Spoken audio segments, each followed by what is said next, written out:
¿Qué tal? Buen día a todos ustedes. ¿Qué tal, Valentina? Buen día, Isela, buen día, Anderson, buen día, Yanela, buen día, Omar, buen día, Paolo, buen día, Nicole.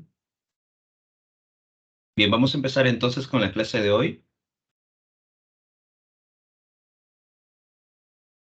En esta ocasión vamos a desarrollar parte de lo que es la literatura medieval y también parte de lo que es la literatura moderna, donde está presente tanto el Renacimiento como el Barroco. ¿Qué tal, Stephanie? Buen día, Aldo.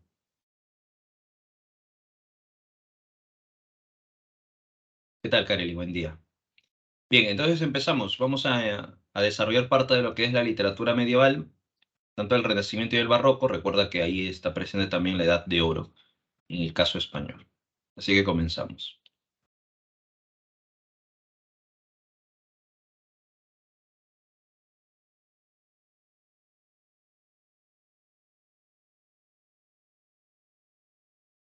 ¿Qué tal, Ismael? Buen día.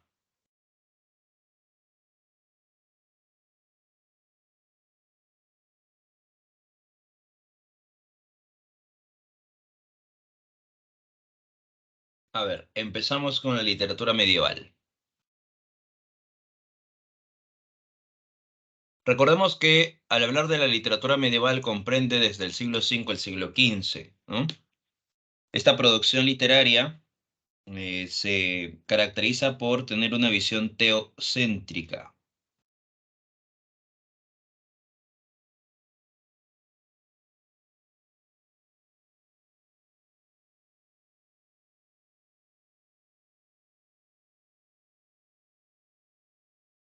Hay una formación de lenguas romances. Recuerda que la lengua oficial va a ser el latín, pero recordemos que vamos a encontrar también otras lenguas, ¿no? Las llamadas lenguas romances, lenguas vulgares, ¿no? Pero ten en cuenta que la lengua oficial es el latín, ¿ya? Eso quiere decir que vamos a encontrar una producción literaria escrita, una producción literaria oral, una producción culta y una producción popular.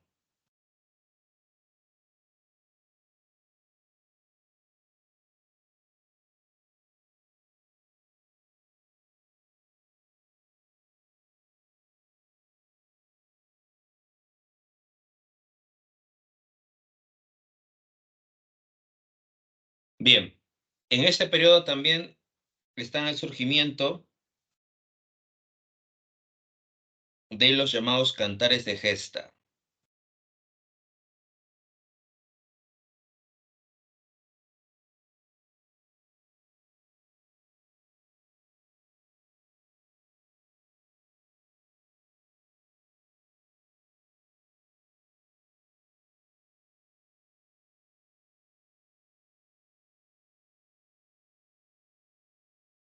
¿Qué tal, Stephanie? Buen día.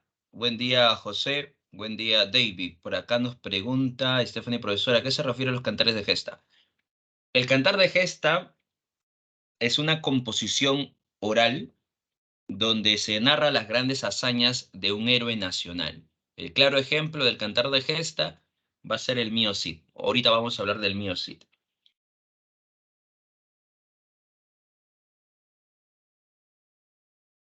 Bien, entonces, en este periodo de la literatura medieval aparecerá una serie de elementos, ¿no? Recuerda que, producto de la influencia de la Iglesia, vamos a encontrar la visión teocéntrica, ¿no? Todo gira en torno a la condición divina, ¿no? A Dios.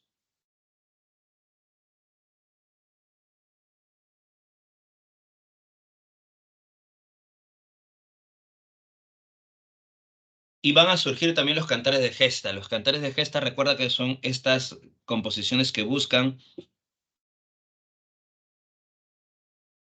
exaltar a una nación a través de las hazañas de un héroe.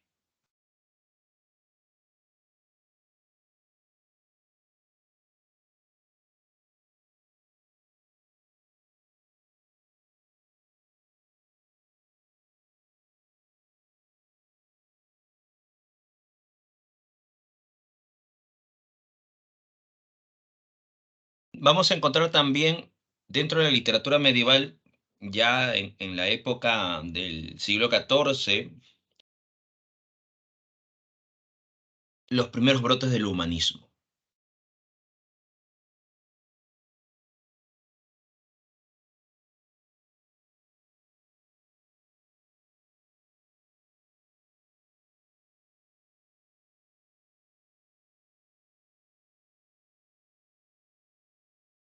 A ver, por acá nos preguntan, ¿y la visión teocéntrica, que todo gira en torno a Dios? Habíamos mencionado, por ejemplo, que la literatura clásica, ¿no? La literatura griega, era una producción antropocéntrica, que todo giraba en torno al ser humano. Y la literatura medieval, vamos a encontrar una visión teocéntrica, que todo esté girando en torno a Dios. Producto de la influencia que tiene la iglesia, ¿no? Producto de la influencia de la iglesia.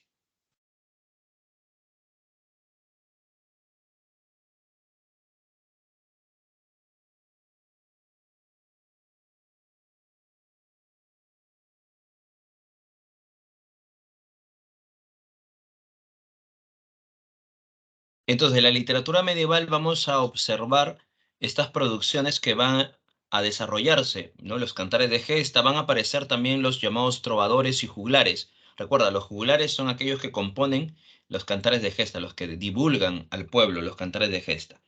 Mientras los trovadores son aquellos poetas que cantan, ¿no? Estos elementos sentimentales o también llamados amorosos.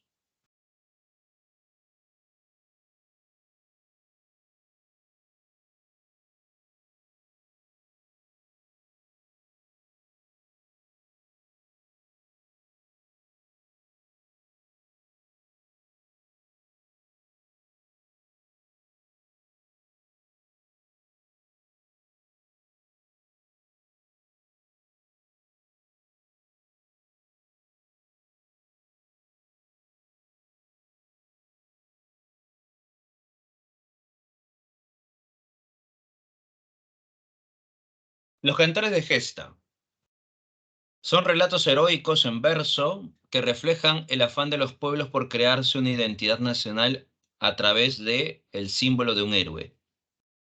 Los cantares de gestas van a tener como temas más característicos a los elementos del plano de la historia, los acontecimientos históricos, pero también están vinculados con algunos elementos de fantasía.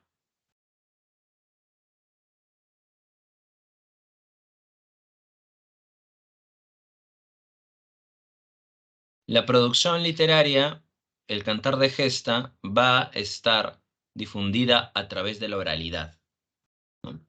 Pasa de generación a generación y recuerda por los juglares.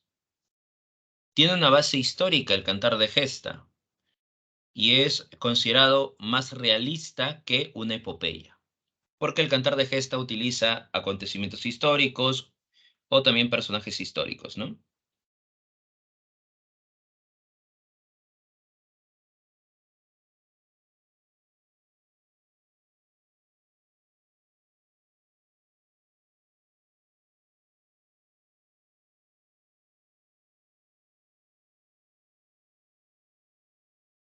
Ah, cuando dice tiene base, difusión oral y juglaresca, quiere decir que va a ser difundido a través de los juglares.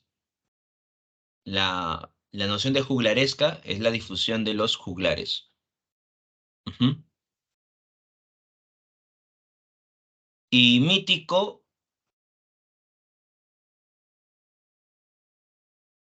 eso está vinculado, ¿no? A los elementos religiosos, ¿no? Donde están las divinidades, los elementos míticos.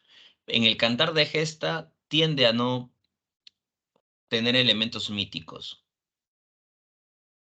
Tiene más bien a ser personajes parte de la historia o acontecimientos históricos.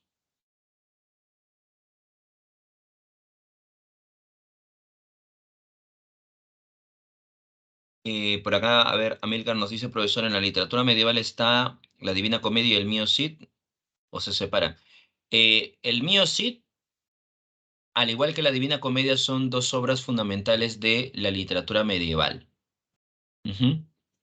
Por ejemplo, en el caso del Mio Cid, lo que vamos a ver en un instante, porque estamos mencionando los cantares de gesta, en el caso español, ¿no? El siglo XII.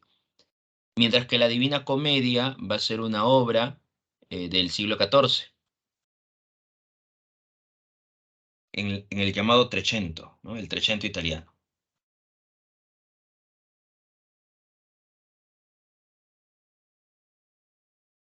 Es parte también de la literatura medieval.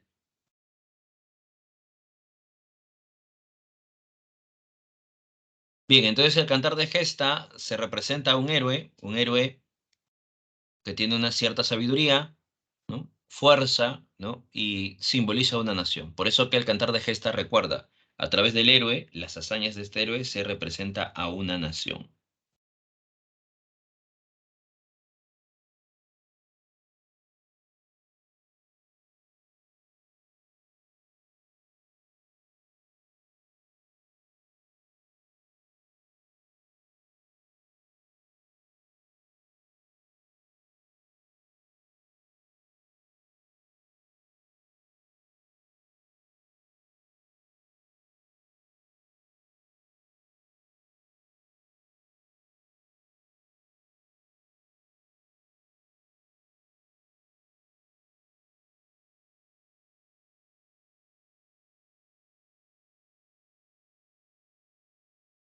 La técnica. En el caso de los cantares de gesta, se utiliza una métrica irregular. No hay una métrica fija, ¿no? Por ejemplo, en el caso del Mio Cid, la métrica oscila entre 10 a 20 sílabas, ¿no? De cada verso.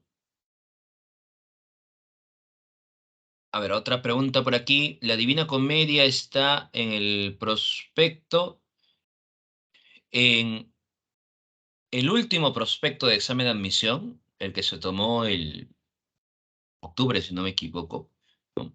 Del año pasado, se omitió la Divina Comedia. Se omitió la Divina Comedia en el último prospecto del examen de admisión. Puede ser que de pronto en este nuevo prospecto para mm, marzo, ¿no? Para marzo del examen de admisión, fines de marzo, pueda volver o no. Pero se omitió la Divina Comedia, ¿no?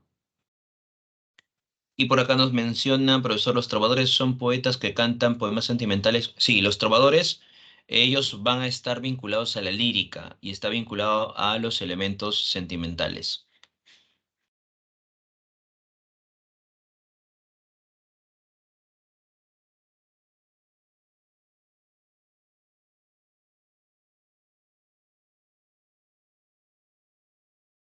Se va a utilizar el recurso de la repetición, ¿no? Y también la simplicidad sintáctica, porque recuerda que el cantar de gesta está vinculado a los elementos populares. Así que vamos ahora a hablar del MioCid. Por ahí están preguntando algunos puntos esenciales del MioCid. Por ejemplo, el MioCid, ¿cuántas métricas tiene? Recordemos que en el plano métrico del MioCid, eh, la composición del MioCid oscila entre 10 a 20 sílabas métricas, pero predomina las sílabas 14 y 16. Por eso que es una métrica irregular. Y por acá Yanela nos menciona, se desconoce el nombre del autor, sí. El Cantar del Mío Cid es una composición oral cuyo autor se desconoce, ¿no? Es de forma anónima. No se sabe con exactitud quién es el autor. Y el Mío Cid, según Ramón Benédez Pidal, el poema habría sido compuesto de forma oral aproximadamente en el año de 1110 y reelaborada en el año de 1140 por otro juglar, ¿no?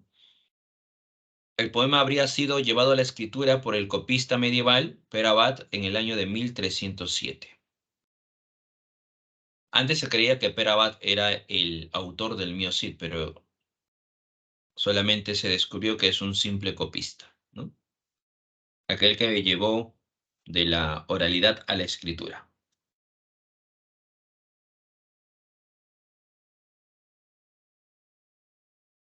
Así que Perabat en el año de 1307.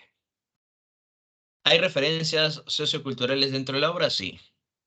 Por ejemplo, estamos en un contexto de la Guerra Santa, el enfrentamiento, recuerda, entre los cristianos y los moros, ¿no? Los personajes son de distintos estratos sociales. Tenemos infantes, infanzones, ¿no? Condes, reyes. Entonces, hay diferentes dis- eh, estratos sociales representados, ¿no? Tanto la clase alta, la nobleza de sangre, como la llamada nobleza de privilegio, ¿no? O la llamada nobleza advenediza, que sería el Cid. Recuerda que el Cid no es parte de la nobleza, ¿no? Es parte de la clase alta, pero por decisión del rey está en la corte.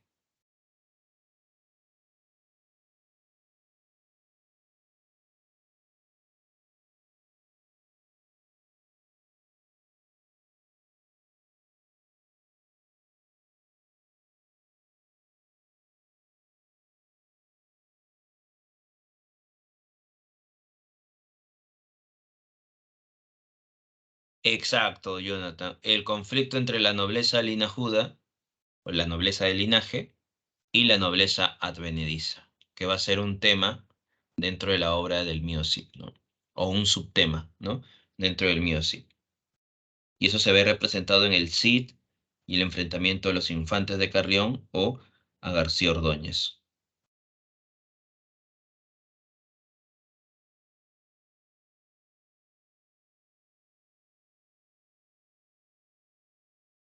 ¿A qué género pertenece? Al género épico, el Mío Cid, especie cantar de gesta, el tipo de narrador, un narrador omnisciente, un narrador que lo sabe todo. La versificación, lo que habíamos mencionado hace poco, la métrica irregular, tenemos versos que oscilan entre 10 a 20 sílabas métricas, predominando los versos de 14 y 16 sílabas métricas. Por tanto, es una rima imperfecta.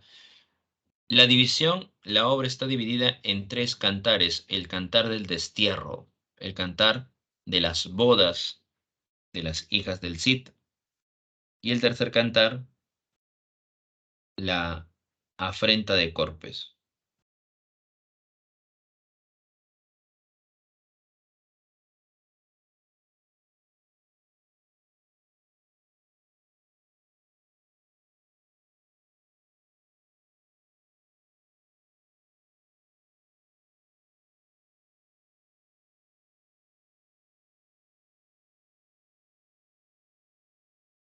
Recordemos que la obra se centra en la recuperación de la honra de Rodrigo Díaz de Vivar, ¿no?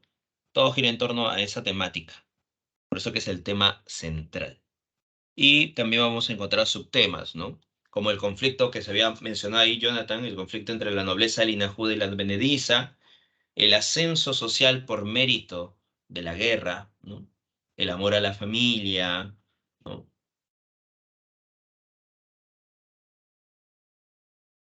La picardía, la lealtad, la sumisión o el vasallaje ante el rey,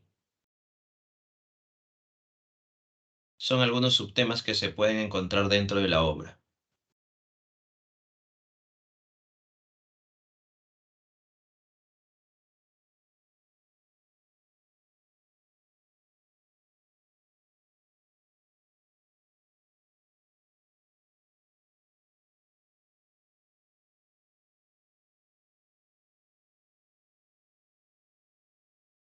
Muy bien.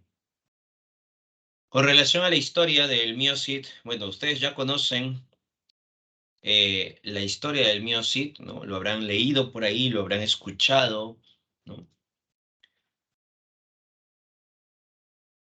Habrán visto algunos resúmenes del Mio Cid.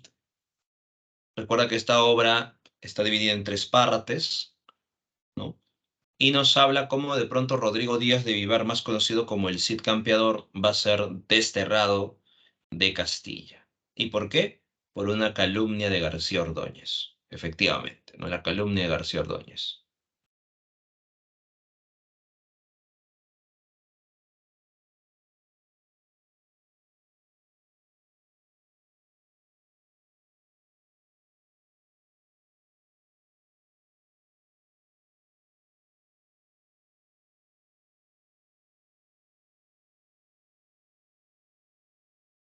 Rodrigo Díaz de Vivar le dan 9 días de plazo para salir de toda Castilla. Rodrigo le dice a todos sus vasallos que si desean quedarse, él va a tratar de dar todo lo que tiene, ¿no? Para que ellos no puedan pasarle nada, ¿no?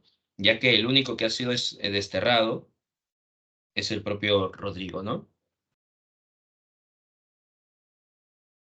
Pero sus vasallos le dicen a Rodrigo Díaz de Vivar que también se irán al destierro con él. Por eso que Rodrigo tendrá que marcharse, ¿no? Y van a llegar a Burgos con la intención de encontrar posada, pero nadie en Burgos le va a querer ayudar. Así que de pronto Martín Antolínez ayuda al Cid sabiendo que también será expulsado. Recuerda que aquí en Burgos una niña le dice, ¿no? Que no pueden ayudarlo porque el rey ha decretado aquel que ayude al Cid será desterrado. Martín Antolínez, aún sabiendo eso, ayuda al Cid, le da comida, bebida, ¿no? Y además engaña a los judíos Raquel y Vidas para obtener 2 cofres llenos de tesoros.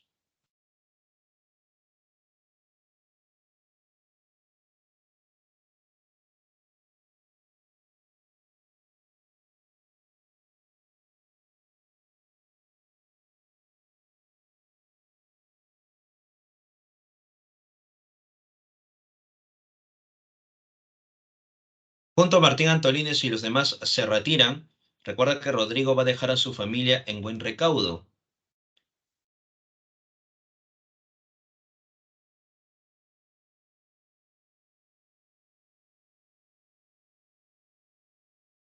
A ver, por ahí. ¿Alguien no puede ver la pantalla? No se preocupen, voy a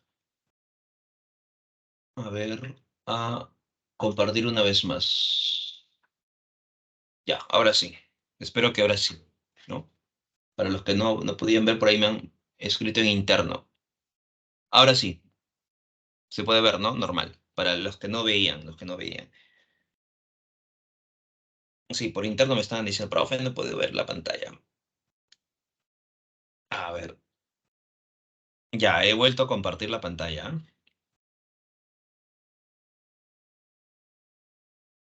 Ahora sí, muy bien. Continuamos. Les decía que Martín Antolínez es el que ayuda al Cid, ¿no? Va a engañar a los judíos Raquel y Vida. Recuerda que ya el Cid tiene dinero, deja a su familia en muy recaudo y está a punto de concretarse el tiempo, ¿no? Le da 9 días de plazo, recuerda. Así que el Cid va a lograr vencer a gana Alcócer, llega a Barcelona y logra vencer a Ramón Berenguer, obteniendo la espada colada. Recuerda que antes de salir de Castilla, el Cid sueña, ¿no? Y en medio del sueño aparece el arcángel Gabriel. El arcángel Gabriel que le está diciendo al Cid que puede ir a luchar contra los moros, ¿no? Recuerda que estamos en una sociedad vinculado a la noción cristiana, ¿no? Y aquí estamos hablando también de la Guerra Santa. Entonces hay una suerte de evangelización. Y estamos observando que ese pasaje donde el Cid duerme y en medio del sueño aparece el arcángel Gabriel es una característica de la literatura medieval, el teocentrismo, ¿no? Y el sentido de la Guerra Santa, ¿no? Mata a los moros, ¿no? Entonces, ahí está la concepción de la Guerra Santa, ¿no? Bueno, no le dice, pues, el arcángel Gabriel mata a los moros, pero le dice en otras palabras eso, ¿no? Dios está contigo, así que si quieres, puedes matarlos, ¿no? Que nada te va a pasar, ¿no? Ahí está el sentido de la evangelización, ¿no? Entonces se da el enfrentamiento contra los moros. Y efectivamente el Cid gana, porque Dios está acompañándolo, ¿no?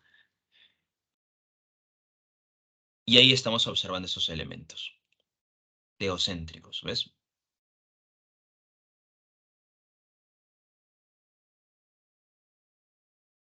Gana entonces Alcócer, Barcelona, logra vencer a Ramón Berenguer, obtiene la espada colada y el primer cantar recuerda que va a terminar cuando Ramón Berenguer va a huir, ¿no?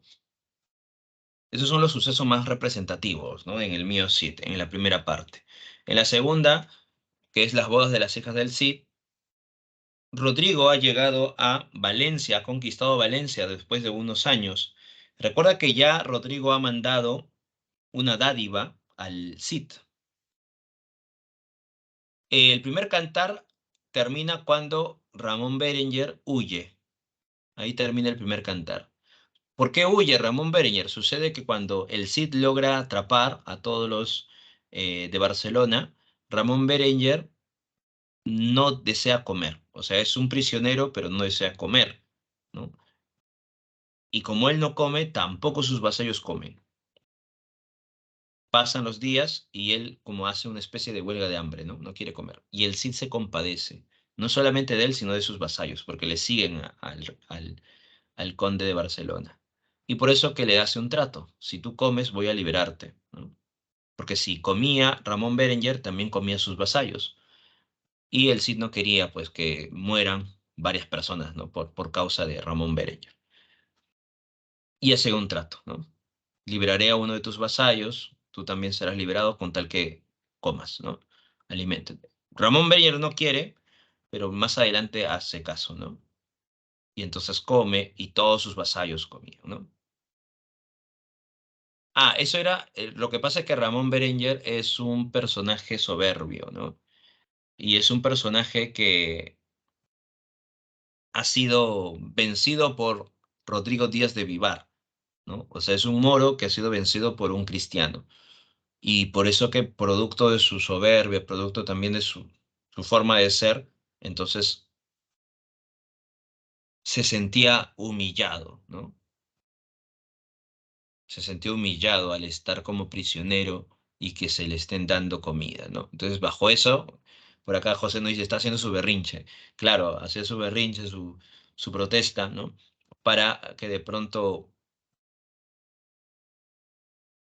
observen en cierta medida su fortaleza, ¿no? Pero eso generaba que sus vasallos también mueran de hambre, ¿no? Y por eso que Rodrigo se compadece y hacen esa especie de promesa. Así que le da un caballo a Ramón Berenguer para que al día siguiente pueda marchar, pero Ramón Berenguer cree, más bien, ¿ya? Claro, cree más bien Ramón Berenguer que todo esto es un juego, ¿no? De Rodrigo. Así que agarra el caballo y huye, ¿no? No quiere esperar más tiempo, porque cree que de pronto lo van a matar, ¿no? Sí, si comía, iba a liberar a él y a uno de sus vasallos, ¿no? Y a uno de sus vasallos, ¿no? Ujú. Y Ramón Berenguer no esperó, así que de pronto huye, ¿no? No espera el día siguiente, huye.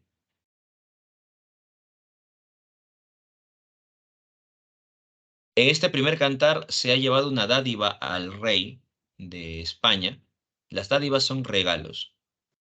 En el segundo cantar, el Cid logra conquistar Valencia y le lleva dos dádivas, o sea, dos tributos, dos regalos enormes, ¿no? Al rey. Quien lleva estas dádivas es Minaya, Álvar Fanes de Minaya. Minaya lleva y de pronto el Cid se sorprende, ¿no? Le dice, ¿de quiénes son estos regalos, Minaya? Y Minaya le dice, es del Cid, aquel que usted lo desterró. Él ha logrado conquistar Valencia, ¿no? Y le entrega estos regalos. Todavía es leal a usted. Y entonces el rey ahí comprende la lealtad de Rodrigo a pesar de ser expulsado de Castilla y decide perdonarle, ¿no? Así en el segundo cantar, la toma de Valencia, el rey perdona al Cid, el Cid se reencuentra con su esposa y sus hijas, y de pronto el rey le dice al Cid, Cid, quiero honrarte aún más, así que de pronto tus hijas se casarán con los infantes de Carrión, que recuerda a los infantes de Carrión son parientes de García Ordóñez, su enemigo.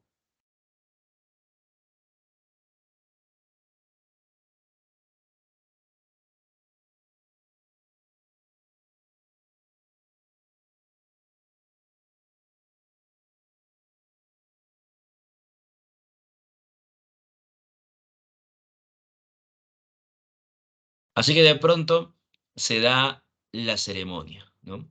El Cid no quiere casar a sus hijas con los infantes, pero el rey lo decide, ¿no?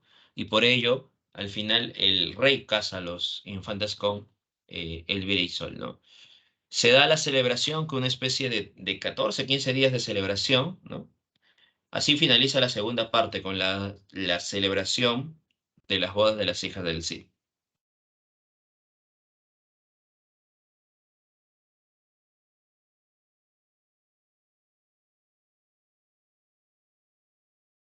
¿Por qué querían casarlas con ellas? Lo que pasa es que el rey pensaba que casando a las hijas del Cid con los infantes de Carrión era una especie de premio, ¿no? Por todo el esfuerzo que hizo el Cid para conquistar diferentes ciudades en nombre del rey. Y además recuerda que el Cid no pertenece a la nobleza. Recuerda, el Cid no es parte de la nobleza, ¿no? El Cid está vinculado al pueblo, obviamente que tiene un rango mayor a las personas del pueblo, pero no es parte de la nobleza. Entonces el rey quiere honrar al Cid casando a sus hijas con alguien de la nobleza para que suba de estatus el Cid y su familia. O sea, eso es lo que quiere el rey, ¿no? Que el Cid suba de estatus, porque ya está vinculado su familia del Cid con algunos nobles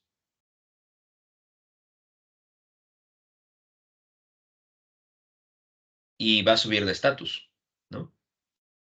Y los infantes de Carrión, en cambio, piden al rey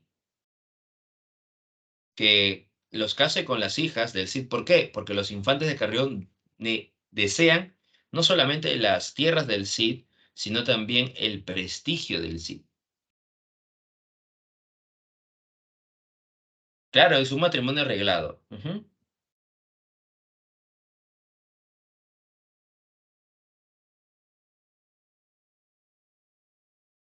En el tercer cantar, la afrenta de Corpes, sucede que los moros se reagrupan, van a luchar contra el Cid va a tener que enfrentarlos y como ahora ya no está el rey y su séquito, solamente están los infantes de Carrión y todo el ejército.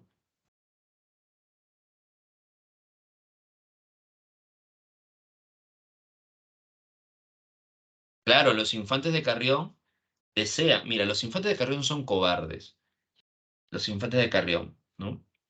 Y entonces, ser parientes o estar vinculados al Cid le da una cierta noción de prestigio, ¿no? ¿En qué sentido? Porque recuerda que el Cid es temido por muchos. Así que de pronto Fernando y Diego digan, nosotros somos parte de la familia del Cid a sus enemigos, entonces los enemigos van a temblar, pues, ¿no? Porque conocen al Cid. Así que no van a querer meterse con los infantes de Carrión. Ese es el prestigio del Cid, ¿no? Su fuerza, ¿no? Su lucha en guerra.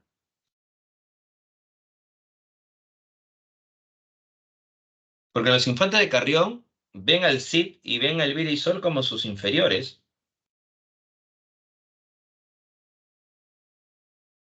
Los ven como sus inferiores.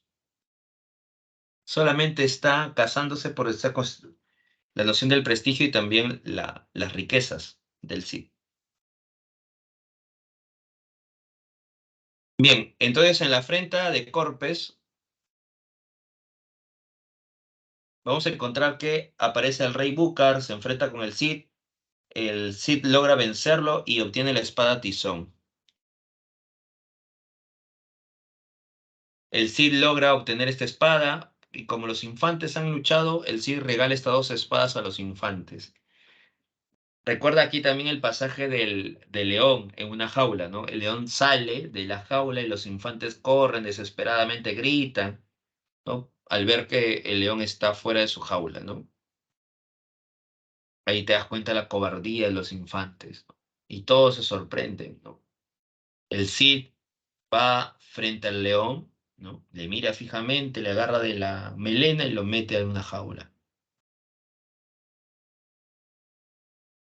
Y todos empiezan a elogiar la valentía del Cid, ¿no? El Cid, mira, sin nada, sin espada, sin nada, va frente al león, lo agarra de la melena y lo guarda en su jaula.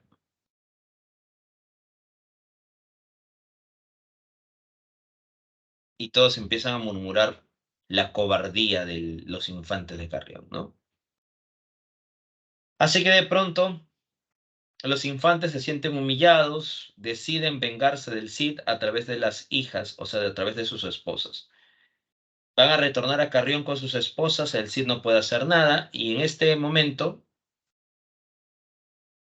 el Cid recuerda que ha regalado la espada colada y la espada tizón a los infantes de Carrión. En este momento los infantes se han marchado con Elvira y Sol, y en el Robledal de Corpes, en el pasaje por Corpes, humillan. El rey es el rey Alfonso VI, rey de Castilla. Así que de pronto el Cid, al enterarse que sus hijas han sido ultrajadas, golpeadas y quedaron desnudas en el Robledal de Corpes y los infantes se marcharon, ¿no? El Cid, al darse cuenta de esa humillación, bueno, salva a sus hijas y el Cid exige al rey de España, al rey Alfonso VI, que se recupere el honor perdido, ¿no? Entonces aquí estamos observando en el tercer cantar la deshonra de las hijas del Cid, ¿no? Ahora, el rey decreta las Cortes de Toledo, el juicio de armas, el rey Alfonso VI, ¿no? Y en este juicio de armas van a tener que enfrentarse los infantes de Carrión con el Cid, pero el Cid manda a algunos emisarios para que se enfrenten con los infantes de Carrión. Antes de ello, el Cid exige la devolución de las espadas Tizona o Tizón y la espada colada, que se rompe el matrimonio entre el Cid, entre las hijas del Cid y los infantes de Carrión, ¿no? También menciona eso.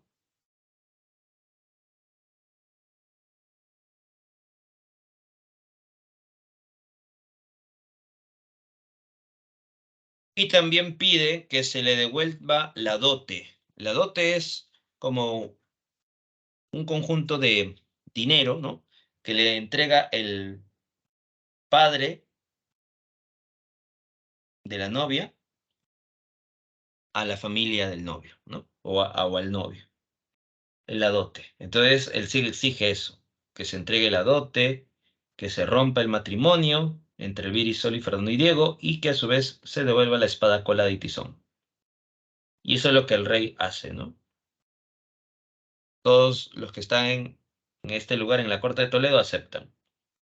Y se da el enfrentamiento con los infantes de Carrión. Recuerda que el Cid no se enfrenta, el Cid manda algunos emisarios para que logren enfrentarse con los infantes de Carrión.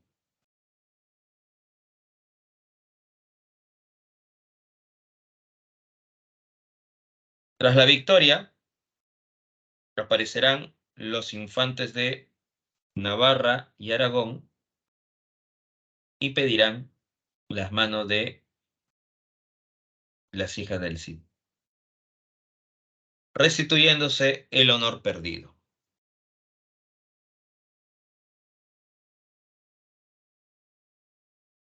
Ese es el mío Cid, ¿ves? Ahí están los tres pasajes de la obra.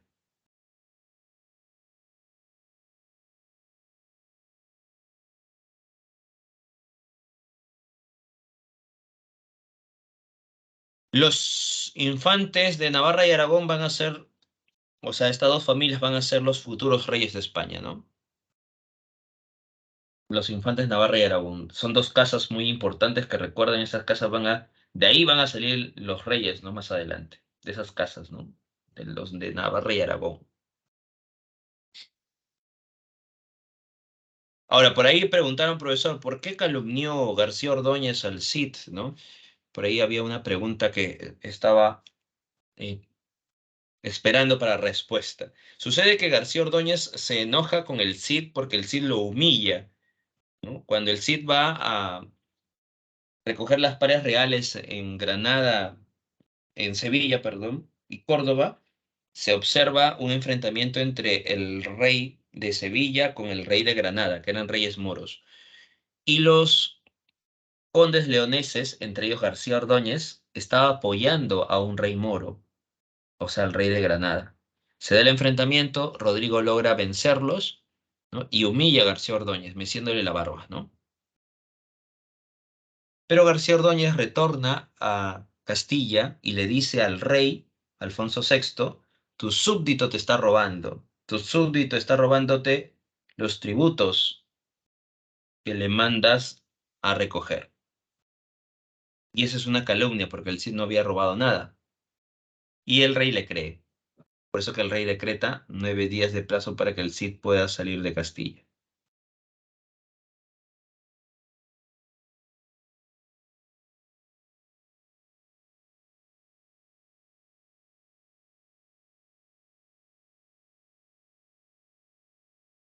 Bien, ese es el mío Cid, la obra vinculado a España. Sí, en Barcelona logra vencer a Ramón Berenguer.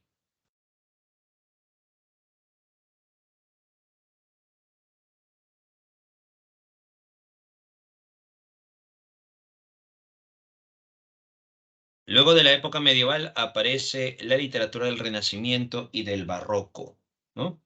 Las producciones literarias del Renacimiento y Barroco.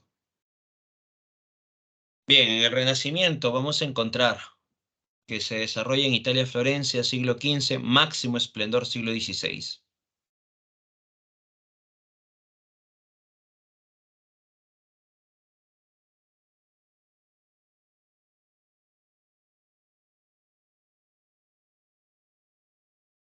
Ahí está, Valentina. Recordemos que en el Renacimiento se desarrolla en Italia, Florencia, máximo esplendor, siglo XVI. Recordemos que el Renacimiento que busca retornar a los modelos grecolatinos.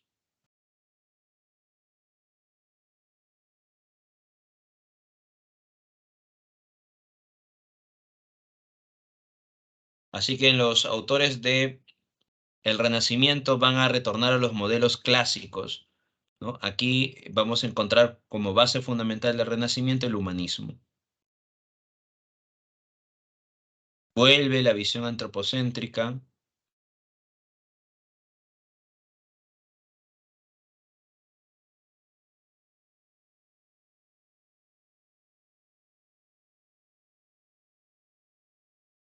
Quiere decir que todo gira en torno al ser humano. Vuelve el equilibrio entre la forma y el fondo, el culto de la razón.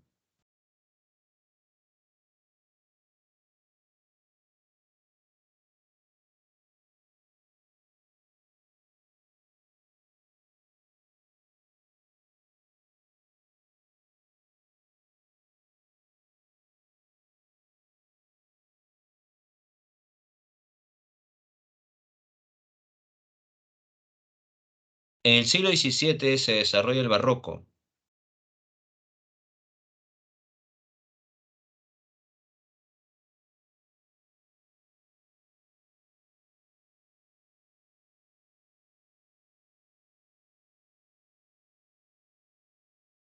En el caso del barroco, se le da mayor importancia a la forma y menos importante es el fondo. La forma es la estructura, es el lenguaje.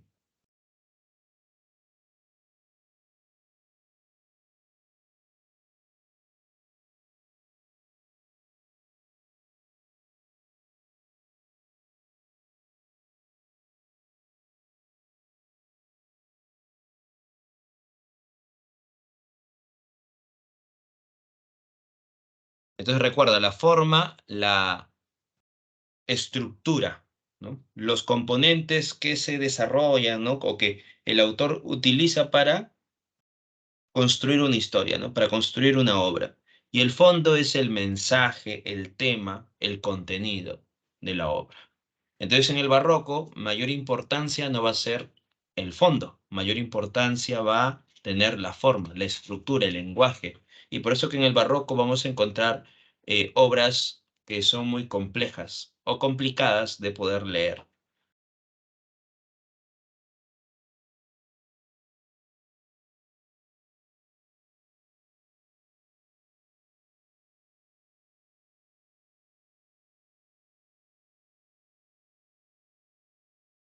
Entonces, ten en cuenta la forma y el fondo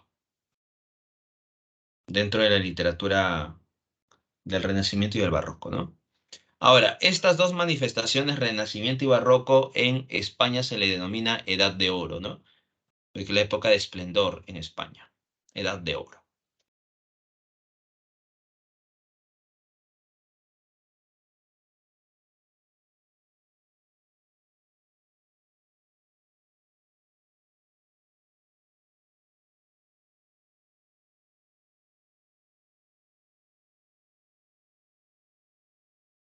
En el caso del Barroco, se le da mayor importancia a la forma, por eso que hay una estructura compleja.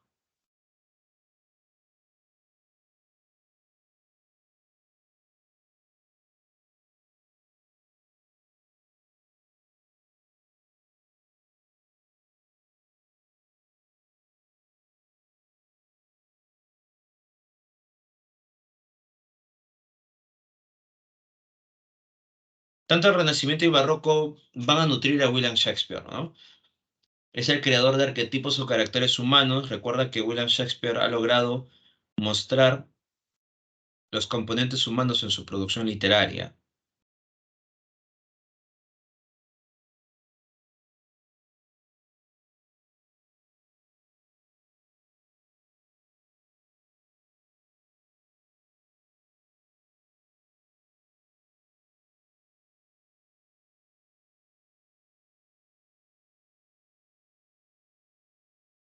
William Shakespeare logra profundizar en las pasiones humanas,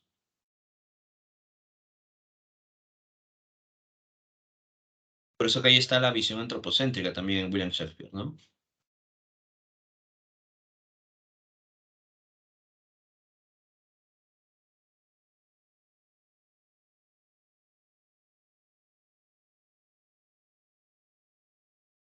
William Shakespeare recuerda que va a utilizar diferentes herramientas teatrales y no es un autor original porque va a adaptar muchas obras, ¿no? Entre ellas Romeo y Julieta.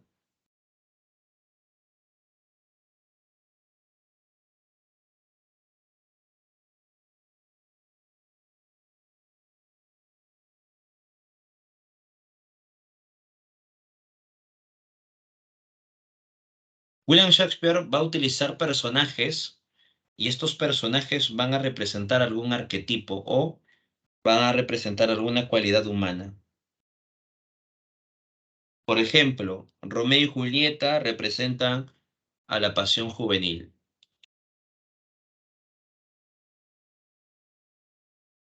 Hamlet representa a la duda y la venganza, ¿no? Otelo, los celos, y así, ¿no? Esos son los llamados arquetipos, ¿no? Que a través de los personajes se configure, se represente alguna cualidad humana.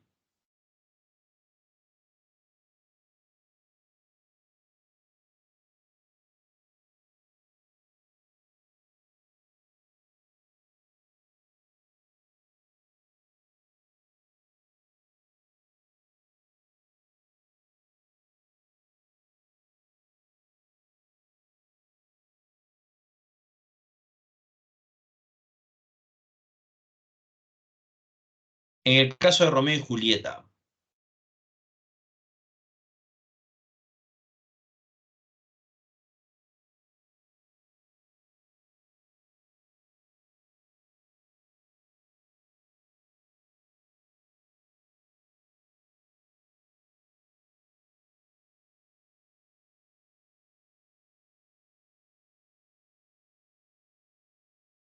a ver, por acá nos menciona para retroceder, muy bien. Por acá nos dice, profesor, también se podría decir que Hamlet representa la duda existencial, en parte,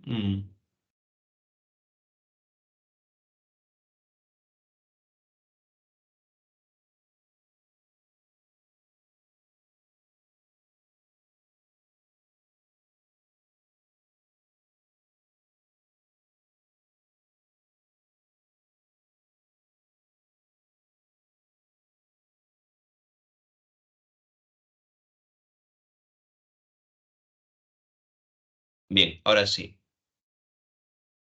Por acá nos menciona entonces, Romeo y Julieta recuerda que pertenece al género dramático, especie tragedia, y esta obra está dividida en 5 actos. La obra está escrita tanto en prosa como en verso. Vamos a encontrar un lenguaje poético, o sea, aparecen diferentes figuras literarias, ¿no? Dentro de la obra. Sobresale la hipérbole.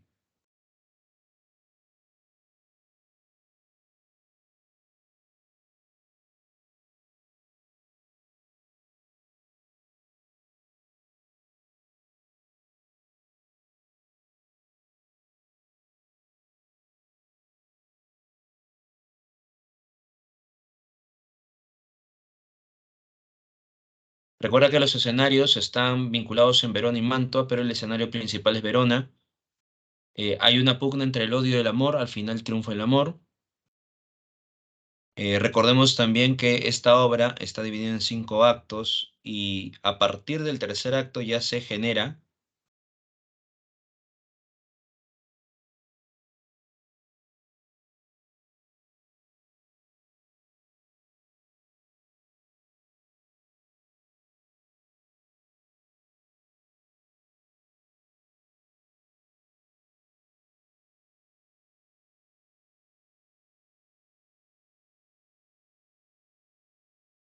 Y ya saben ustedes también, Romeo y Julieta lo habrán escuchado, leído y conocer un poco de la historia de Romeo y Julieta, ¿no? Recordemos que en esta obra de Romeo y Julieta se habla de los Montesco y los Capuleto, dos familias que están en constante enfrentamiento, ¿no? Recuerda que en la obra no se dice con especificación por qué el enfrentamiento de estas dos familias, ¿no? No precisa el enfrentamiento, o sea, el origen del enfrentamiento, pero el enfrentamiento ha llegado, ha calado a tal punto que incluso los sirvientes de estas dos familias se enfrentan entre sí, ¿no?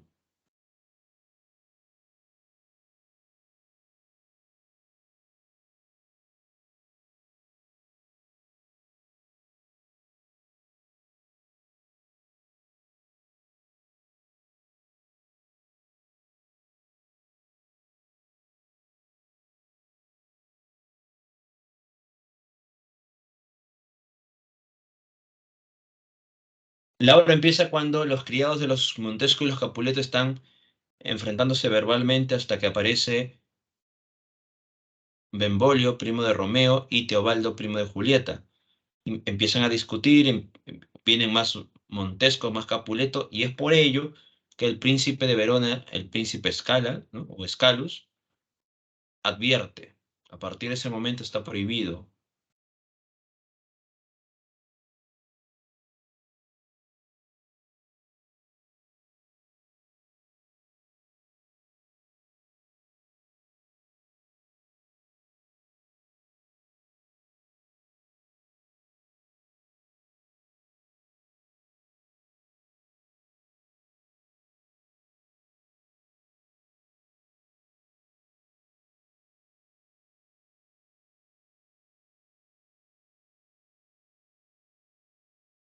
Recordemos también que dentro de esta obra está presente la representación del odio encarnado también por el primo de Julieta, ¿no? El príncipe de Verona representa la justicia, representa el equilibrio, y entonces el príncipe decreta a partir de ese instante que está prohibido el enfrentamiento entre los Montesco y los Capuleto. Y si hay un enfrentamiento, los señores Capuleto y Montesco van a ser los que paguen, ¿no? Se retiran y aparece solamente el señor Capuleto se ha retirado, el señor Montesco se queda con Benvolio y le pregunta respecto a Romeo, ya que Romeo está triste, desconsolado. Por eso que Benvolio, al encontrarse con Romeo, le preguntará qué es lo que sucede. Romeo le menciona que ama a Rosalía, una Capuleto, ¿no? Por eso que este amor es imposible.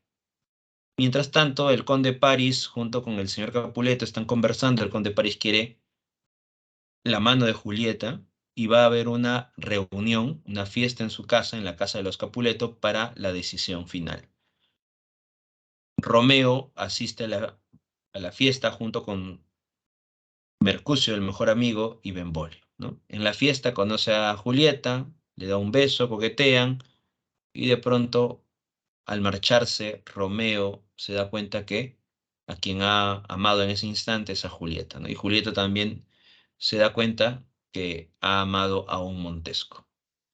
Porque le pregunta a la nodriza cómo se llama ese joven que se ha marchado y le menciona que se llama Romeo.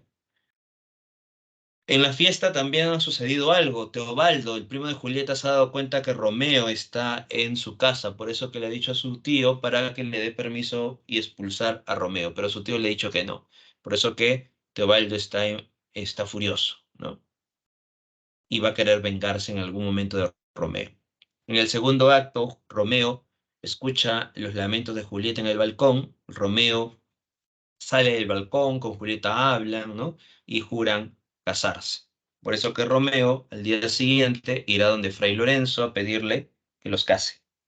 Al inicio no quiere Fray Lorenzo, ¿no? Porque se da cuenta que Romeo es voluble, cambia constantemente, pero luego cree que con el casamiento de Romeo y Julieta se logrará al fin terminar con ese odio entre estas dos familias, ¿no? Se da el casamiento de forma clandestina. En el tercer acto, Teobaldo insulta a Romeo, Romeo no quiere luchar por su honor, a cambio de eso Mercucio trata de luchar contra Teobaldo,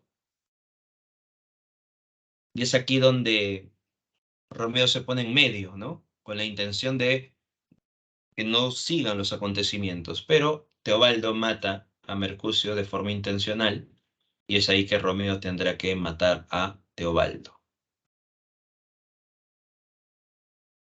Viene el príncipe y se decreta el destierro de Romeo a Manto. En el cuarto acto, recuerda que Julieta va a pedir ayuda a Fray Lorenzo. ¿Por qué? Porque ya le han indicado que se casará con el conde París. Fray Lorenzo le da un brebaje para que Julieta pueda fingir estar muerta.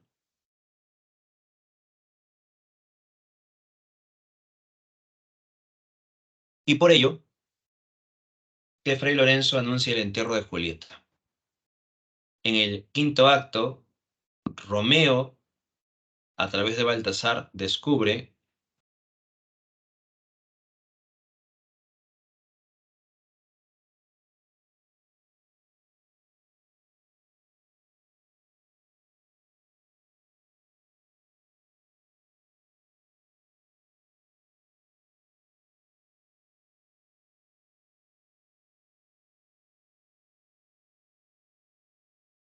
Recuerda que de pronto, tras los anuncios de Baltasar, Romeo va a tener que retornar a Verona.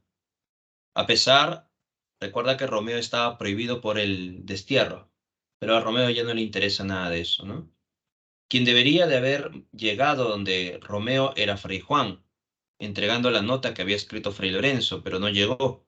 Así que Romeo, junto con Baltasar, retornan al lugar donde Julieta está siendo velada, ¿no? Como no hay nadie, entran, pero en un momento determinado escuchan voces, se esconden, y es ahí donde aparece el conde París con algún vasallo que tiene el conde París. Romeo sale de su escondite, se enfrentan, Romeo mata al conde París. Está frente a Julieta.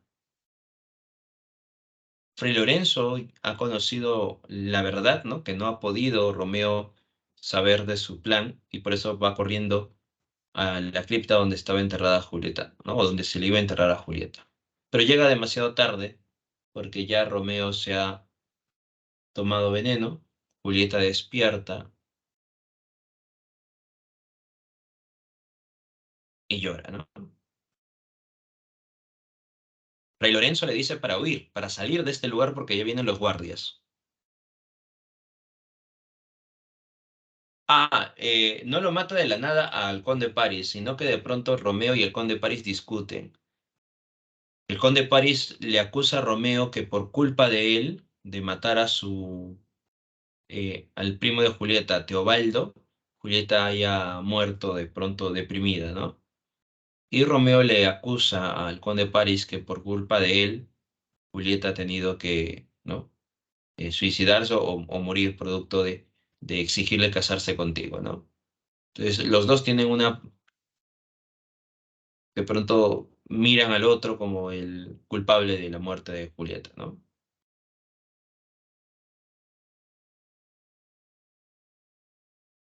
Julieta, entonces, al darse cuenta que Romeo ha tomado veneno, ella intenta abrir el frasco, tomarlo, pero ya no había nada. Trata de succionar el veneno, pero tampoco. Y como escucha los pasos de los guardias, observa la daga que tenía Romeo y con esa daga se suicida.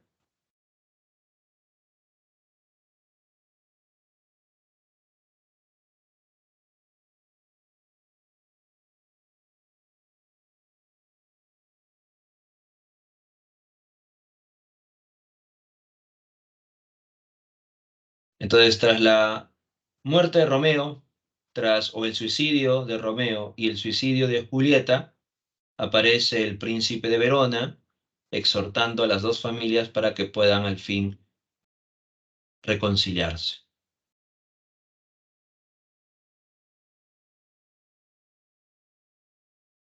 Y las dos familias, después de discutir frente a los cadáveres de sus hijos, recapacitan y deciden, por tanto, liberarse, ¿no? De este odio desmedido y reconciliarse. Por eso que el final termina de esa forma, ¿no? La reconciliación.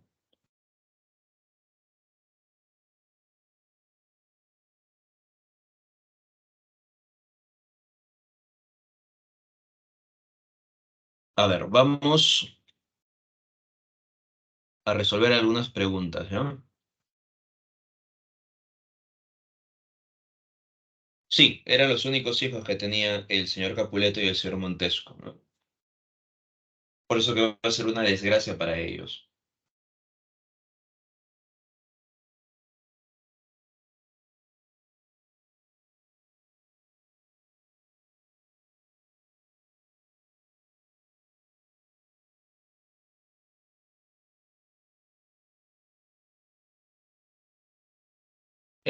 Ollanta, claro, en el Ollantay hay final feliz, ¿no? Cuando se comenzó a dividir las obras en tres actos, eso en el caso del teatro, el teatro español en el barroco, ellos plantean, bueno, Lope de Vega plantea la división en tres actos. Eso es lo que plantea Lope de Vega, ¿no? La obra tiene que estar dividida en tres actos. Esa es en la época del barroco. ¿Cree que ver la película sería igual? No. La película y las obras literarias no se parecen mucho, ¿no? Distorsionan a veces omiten muchos contenidos, ¿no? Aquí hay una película de Romeo y Julieta que se parece mucho a la obra en sí.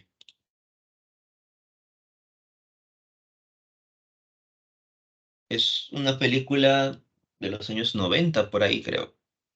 Que se parece, no, 90 no, creo que es antes todavía, de los 80 90 80 será. Que se parece mucho a la obra. Pero las demás versiones sí, pues no.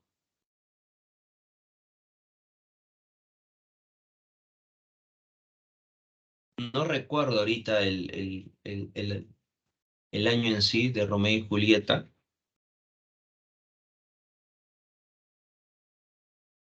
pero es una película que incluso esta película repiten los diálogos, repiten muy seguido los diálogos, o sea, es casi fiel a la obra.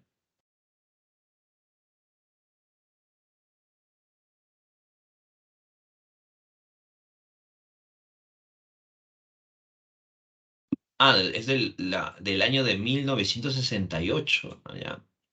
Ahí está, 1968, la película de 1968. Yo pensé que era de los años 80, no, es de los años 60.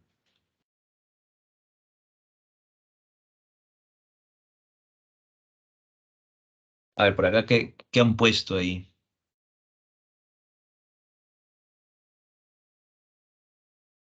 No, hay varias versiones, cuidado. Por acá no, Ismael nos pone Romeo y Julieta, ¿no?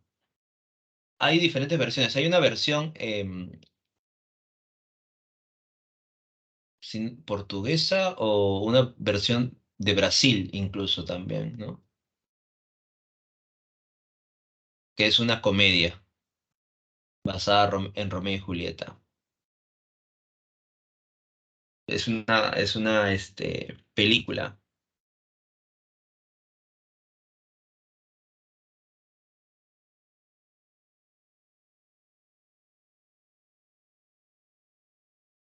que también es gracioso, hilarante.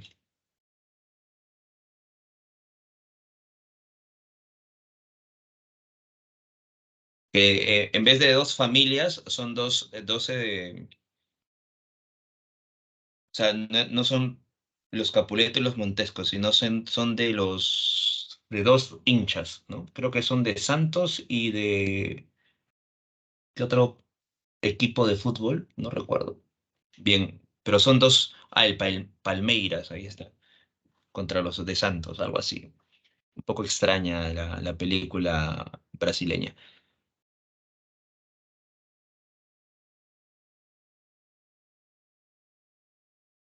Exacto, sí, Valentina, la de 1960 y tanto, 66, 68. Esa película es la, la versión más fiel a la obra.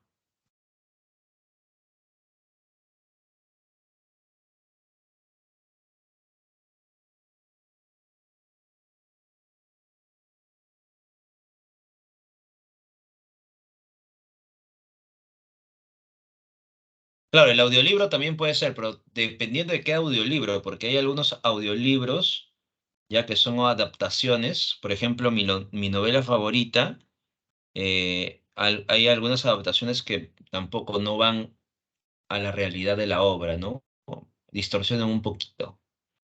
En cambio, si escuchan el audiolibro de la obra en sí, eso sí, pues, ¿no? Es distinto, ¿no?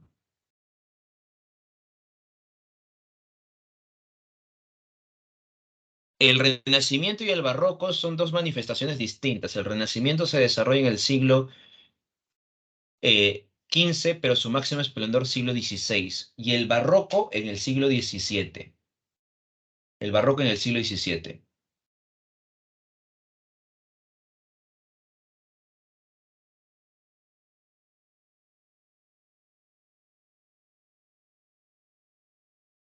Ujú. Ahora, si hablamos de la Edad de Oro, recordemos que la Edad de Oro corresponde tanto siglo XVI, siglo XVII, ¿no? En el caso de la narrativa, lo más importante dentro de la narrativa de la Edad de Oro es la obra de Cervantes, ¿no? Que está dentro del siglo XVII.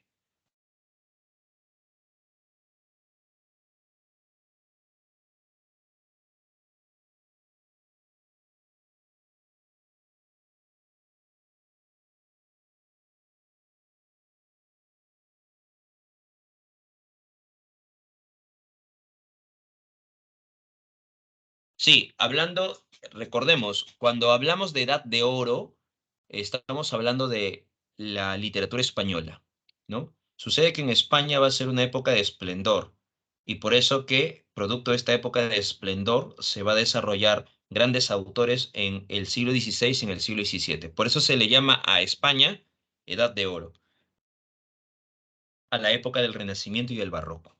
Edad de Oro. Ujú, Renacimiento y Barroco. Y en la narrativa, Don Quijote de la Mancha. Y en el teatro, La vida es sueño. Sí, la Edad de Oro abarca Renacimiento y Barroco, o sea, siglo XVI, siglo XVII, que también es parte de la literatura moderna.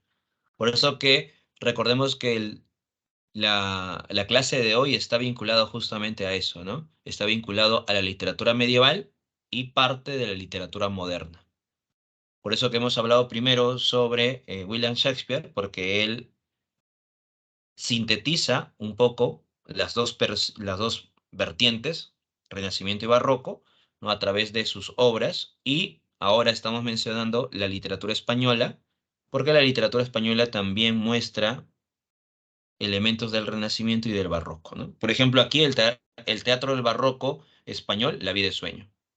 Y en el caso de la narrativa del siglo XVII, o sea, la narrativa en el Barroco español, está Cervantes, con Don Quijote de la Mancha. Esas son las dos obras literarias que también tienes que conocer, ¿no? Que vienen en el examen de admisión, ¿no? O sea, en el Renacimiento y en el Barroco, en este periodo de Renacimiento y Barroco, son tres obras que son fundamentales, ¿no? Para tu examen de admisión. En el caso de la literatura inglesa, Romeo y Julieta, ¿no? Y en el caso de la literatura española, Don Quijote de la Mancha y La vida de sueño. Don Quijote de la Mancha pertenece, recuerda, al Barroco, está dividida en dos partes. La primera parte se publica en 1605, tiene dos salidas, y la segunda parte se publica en 1615 y solamente se representa una sola salida. La obra nace como una parodia a las novelas de caballería, ¿ya? Pero se convierte en una obra trascendental al momento de representar el conflicto entre el idealismo y el materialismo, que va a ser el tema central de la obra, ¿no?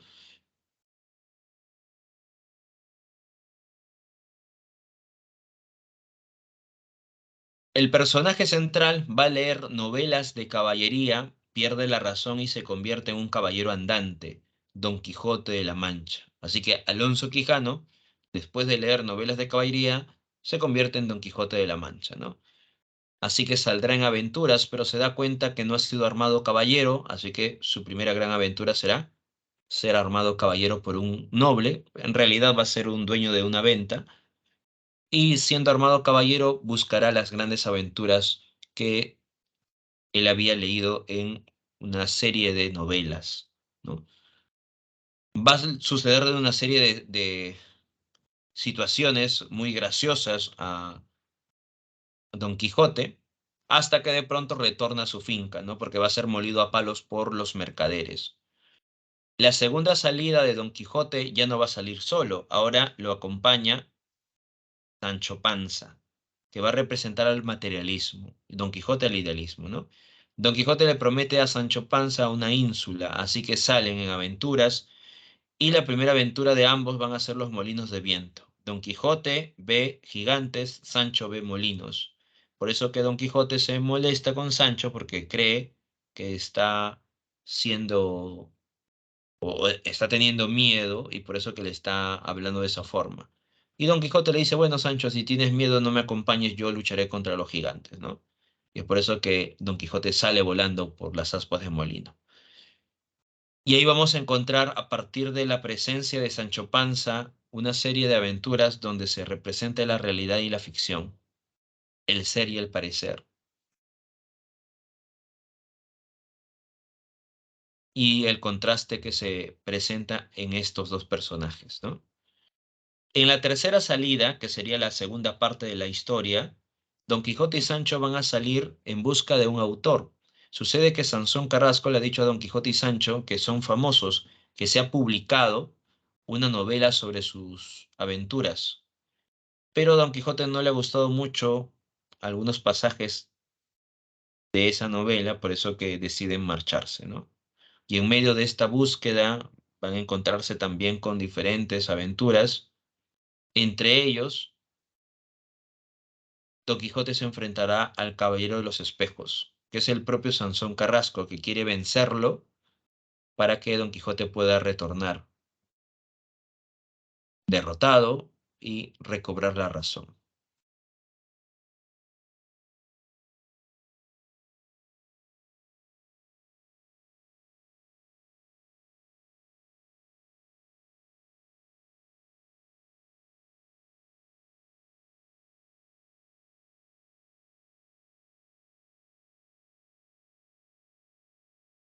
Entonces, la tercera salida, recuerda que Don Quijote se enfrenta al Caballero de los Espejos. Pierde el Caballero de los Espejos, o sea, Sansón Carrasco, y más adelante Sansón Carrasco se vestirá como el Caballero de la Blanca Luna, enfrentando a Don Quijote. Logra vencerlo, Don Quijote derrotado retorna a su finca, enferma, está en su lecho de muerte y recobra la razón. Mientras que Sancho Panza, llorando, le pide a Don Quijote que no se deje vencer, que todavía hay princesas para liberar, gigantes para destruir. Sancho Panza se ha influenciado, se ha dejado influenciar por la visión de Don Quijote. Por eso que aquí encontramos un cruce de psicologías, ¿no? La quijotización de Sancho y la sanchificación de Don Quijote. Una característica de la novela de Cervantes es el uso del estilo cervantino, el uso de tres registros lingüísticos. El registro señorial, los personajes que pertenecen a la clase alta hablan de esa forma. El registro del narrador y por último el registro popular o coloquial.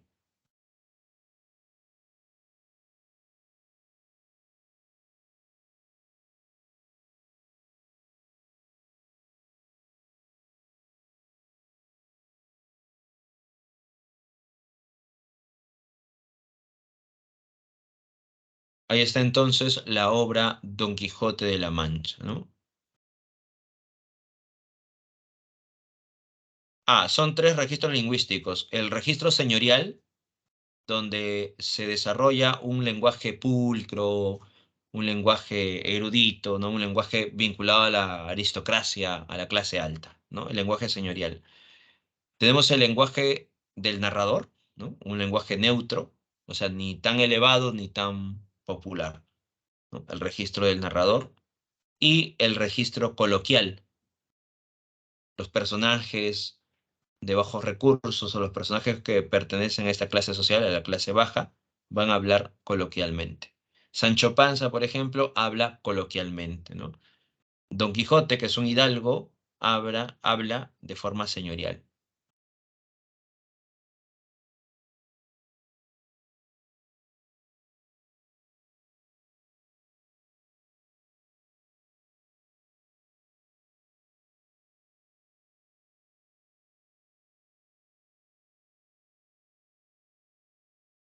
Muy bien, eso sería entonces Don Quijote de la Mancha de Cervantes. En el caso del teatro barroco, no te olvides La vida es sueño de Calderón de la Barca. El teatro del barroco es muy importante, ¿no?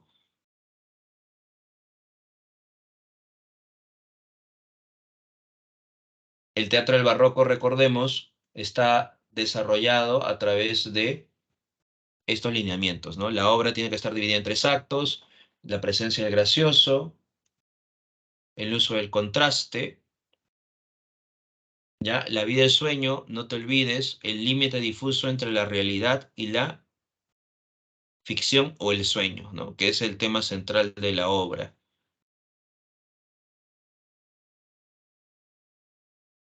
Sí, ya lo volví a compartir, José. Ujú. La vida es sueño pertenece a Calderón de la Barca, un teatro reflexivo, un teatro aristocrático, ¿ya? En cambio, Lope de Vega tiene un teatro popular, un teatro nacional. Así que vamos a ver la diferencia entre Lope y Calderón de la Barca, ¿no? Segismundo es el personaje central de la historia, de la vida de sueño. No puede diferenciar entre lo que es la realidad y el sueño, ¿no? Él está sumergido, ¿no? Está dentro de la torre y cuando sale de la torre, cuando está en el palacio, cree entonces que esto es parte de un sueño, ¿no? Él está enmarrocado desde que ha nacido, por eso que aquí se plantea la temática de la libertad, ¿no? Rosaura ha sido deshonrada por Astolfo, así que Rosaura ha llegado a Polonia con la intención de buscar a Astolfo para casarse con ella, ¿no? Y recuperar así el honor perdido. Por eso que la temática del honor está presente. Lleva de acompañante a Clarín, su escudero, ¿no? Clarín es la representación de la picardía, el personaje Clarín. Tenemos también, por ejemplo, ¿no? A Clotaldo siendo leal al rey a toda costa, ¿no? La lealtad.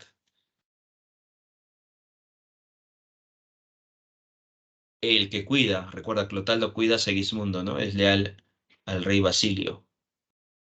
Y tenemos a Astolfo, el duque de Moscovia, aquel que ha deseado llegar a Polonia, olvidarse de Rosaura, con la finalidad de casarse con Estrella y obtener todo el reino de Polonia.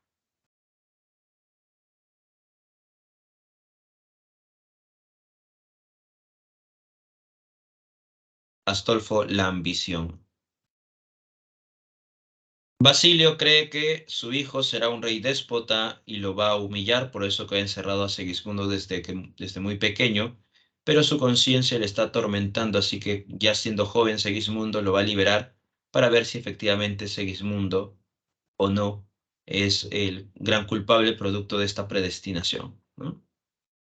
Lo liberan, lo llevan al palacio, Segismundo comete algunos actos por la desesperación, lo vuelven a encerrar y su condena de Basilio es que ya no salga de la torre, ¿no? Va a querer dar el reino a Astolfo, pero el pueblo se levanta contra el rey y su posible decisión, liberando a Segismundo. Segismundo cree que es un sueño, ¿no? Pero aún así entiende que lo más importante no es de pronto saber si es un sueño o la realidad, sino lo más importante es de pronto las acciones que uno realice, tanto en vida como en muerte, ¿no? Por eso que Segismundo dice, tanto en la vida, o sea, en la existencia humana, en la realidad como en el sueño, la existencia del ser humano radica justamente en la acción.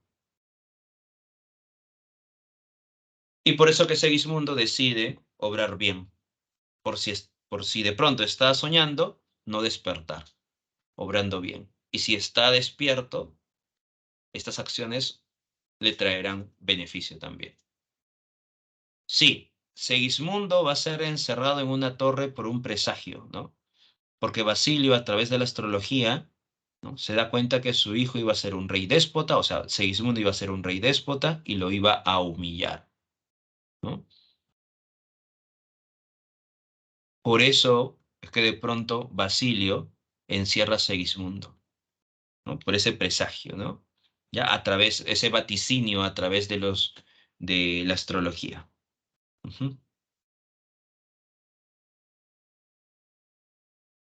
Y al final, Segismundo se convierte en rey, pero no humilla a su padre Basilio.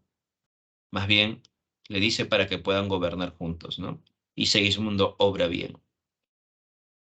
Rosaura ha llegado a Polonia con la intención de encontrarse con Astolfo, el duque de Moscovia, ya que Astolfo le había prometido a Rosaura casarse con él, con ella, y Rosaura cree en las palabras de Astolfo, pero Astolfo se marcha, dejando a Rosaura con la promesa incumplida. Y como ha sido deshonrada Rosaura, tiene que buscar a Astolfo y exigirle que se case con ella para que así pueda recuperar el honor perdido.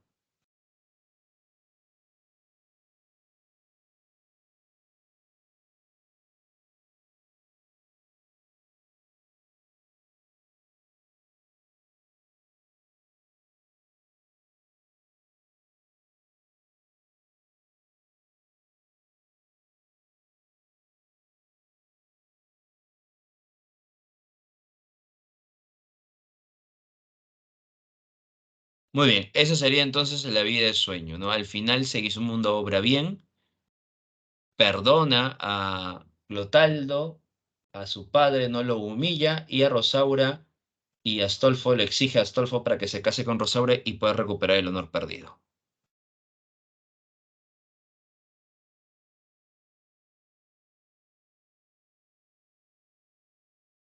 Clarín es el que es asesinado, ¿no? Muere, bueno, de forma por una flecha, ¿no? Una flecha perdida por ahí. Y por acá dice, ¿por qué Rosaura va donde Segismundo? Ah, lo que pasa es que cuando Rosaura llega junto a Clarín a Polonia, tienen un pequeño accidente, ¿no? En una pequeña colina y cae Rosaura, ¿no? De esa colina y al levantarse observa una torre.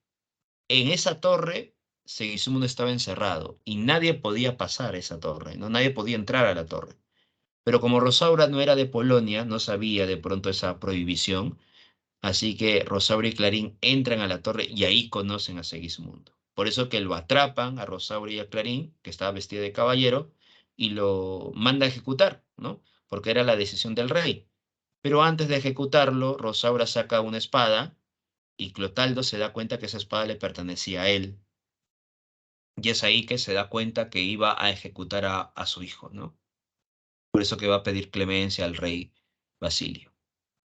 Y Basilio en ese momento le dice a todos los nobles que tiene un hijo encerrado en una torre, producto del presagio, y que lo va a liberar. Y si de pronto comete un acto, Segismundo será encerrado una vez más a la torre y Astolfo será el nuevo rey. Lo alegórico quiere decir que se está desarrollando, se está utilizando una imagen, un elemento de la realidad para representar un concepto abstracto, ¿no? O un concepto que puede ser abstracto, no necesariamente es, sino que puede ser abstracto. Por ejemplo, en la Divina Comedia, el- la selva oscura es una imagen o una representación de la realidad, pero alegóricamente representa un concepto un tanto abstracto, que es el mundo del pecado, ¿no? Ese es el sentido de la noción de lo alegórico.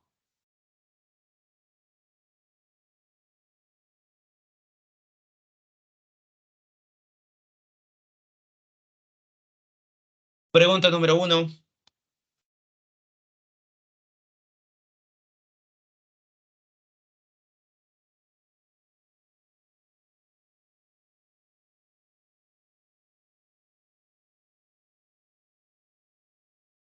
Respuesta a la número uno. Correcto.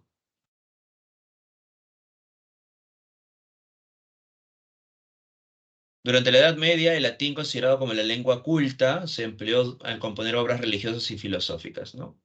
Ujú. Vamos con la número dos.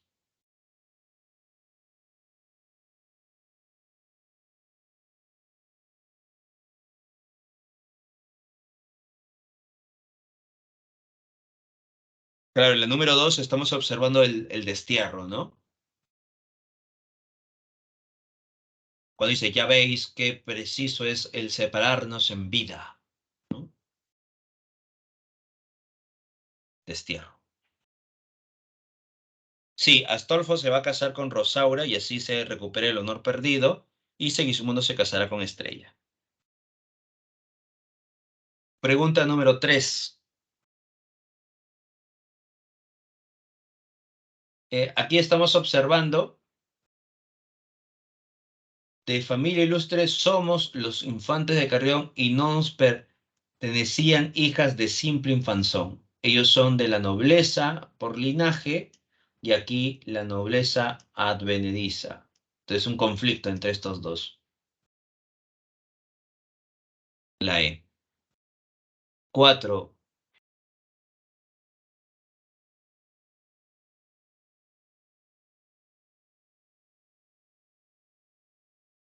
Claro, aquí en la número 4 se está desarrollando, ¿no?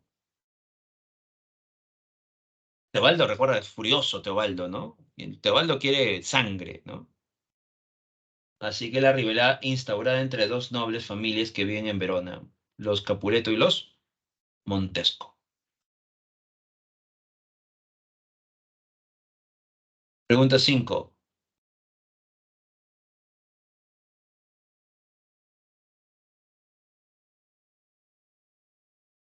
Empleo de un lenguaje con gran riqueza poética e ingenio.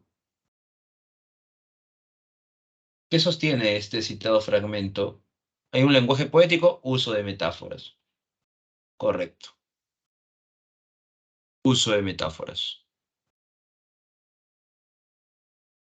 Pregunta 6.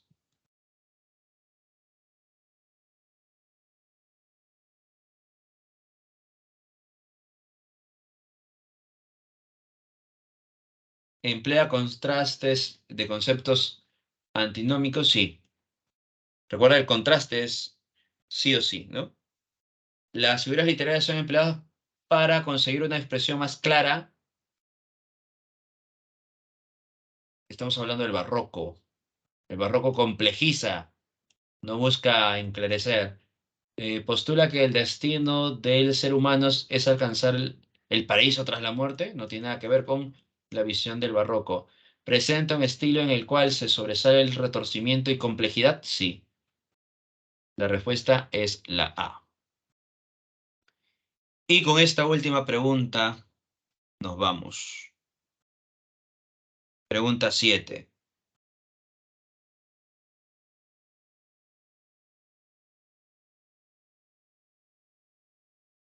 Acá, ¿no? Acá está la respuesta, ¿no?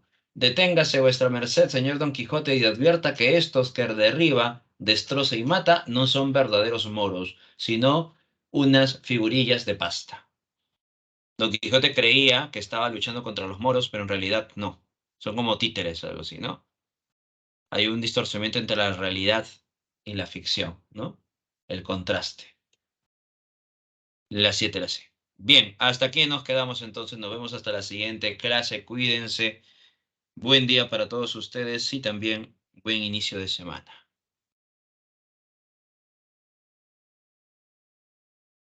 Cuídense.